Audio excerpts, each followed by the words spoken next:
Using the pen tool in Adobe Illustrator is easier than most people think, but it's good to know a few tricks to make it go more smoothly. You can see there's 4 tools on the pen tool set. It's the first one that you use as your drawing tool. As I'm drawing, you'll see that the smart guides are kicking in. That's what those green lines are. And they're giving me some guidance. If I pull in this direction, you can see it gives me an intersection between the beginning point and the last point that I made. And that lets me draw a perfect rectangle without having to use the rectangle tool. Now these other tools let you add points. So here I'm going to add a point along this line. This one lets me subtract points. So there I'm subtracting a line. And this little caret shape lets me change a point from a corner point to a curve point, which gives me these Bezier control rods, or some people like to call them direction rods. If I come back at this shape with the white arrow, that'll let me take any individual point and move it around in space. If I select it with the black arrow, that lets me move the entire shape around. And if I come down here to the fill and stroke box and I toggle these back and forth, you'll see that I can get a complete fill on the shape, which before it really had a white fill, but against a white background it looked as though it had no fill. I'm going to delete this. If I hold down the Shift key while I'm clicking from point to point, it's going to constrain me to lines that are perfectly vertical or perfectly horizontal or at a 45-degree angle. And here again I'm going to use the Smart Guides to complete that shape. Smart Guides are located under the View menu. They're right here. If you have the check mark, they're on. If it's not on, you won't see the check mark, so just check it and they'll come on for you. Now when you have a shape like this, if you decide you want to increase the line weight, just go to the top, to the options bar, and it'll let you do that. If you want to change the color of the stroke, click down here, here's your fill box, here's your stroke box. I'm going to choose a red color, and you'll see it changes my stroke to red. Okay, so that all seems pretty easy. That's not really where most people get hung up in using the pen tool. It's usually with making curves. So let me give you a few tips on making curves. I can start a curve simply by clicking once, and then I'll go to my second point, and I'm going to click, but I'm not going to let go of the mouse. I'm going to hold down on the mouse button, and I'm going to pull out these direction rods, and then I'll go to make the next point, and it's going to follow this direction line for a little bit, and then it's going to go off seeking that next point.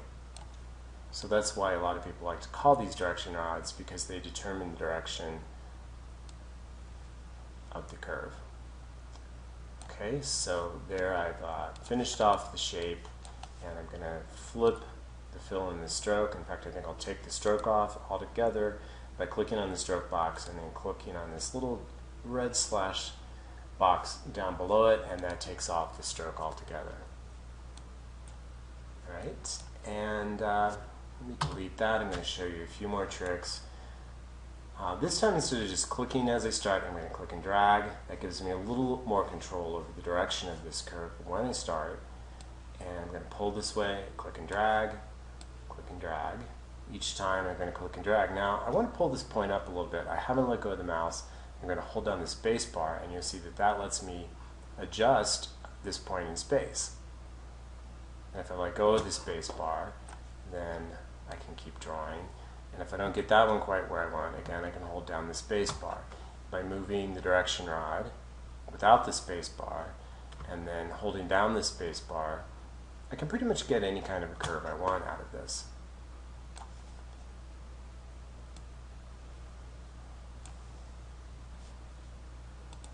And you probably noticed how that fill flipped from one place to another as I was drawing. Adobe Illustrator tries to figure out where to put the fill, but it's not really until you complete the shape that it knows for sure. And I can manipulate by moving that around. So there's all kinds of ways that you can edit the shape once you've made it. So as you're drawing, don't worry if you don't get it perfect, because you can always come back and do a little editing after the fact and pretty much turn it into any shape you like.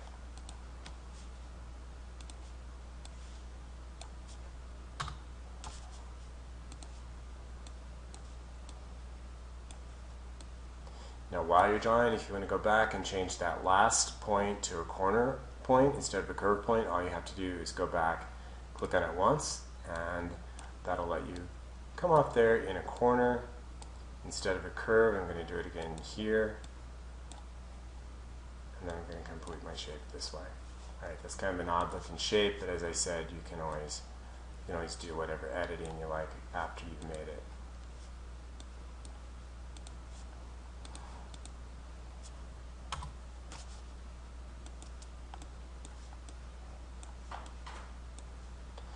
Now, if you're drawing along and you lose the thread and you want to pick it up again,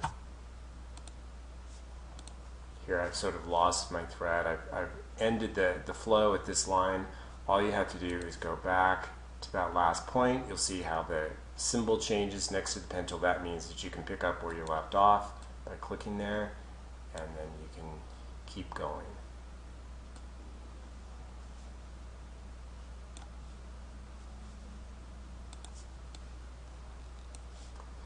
And here, let's say I don't really want this corner. Remember, you have this conversion tool, so you can come in and you can change that back into a curved line, a curved point.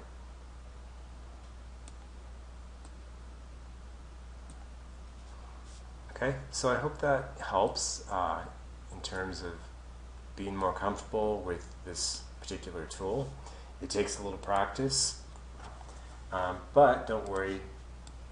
With a little practice, you can learn to use this very well. And don't worry as you're going. If you make mistakes, they're easy to edit.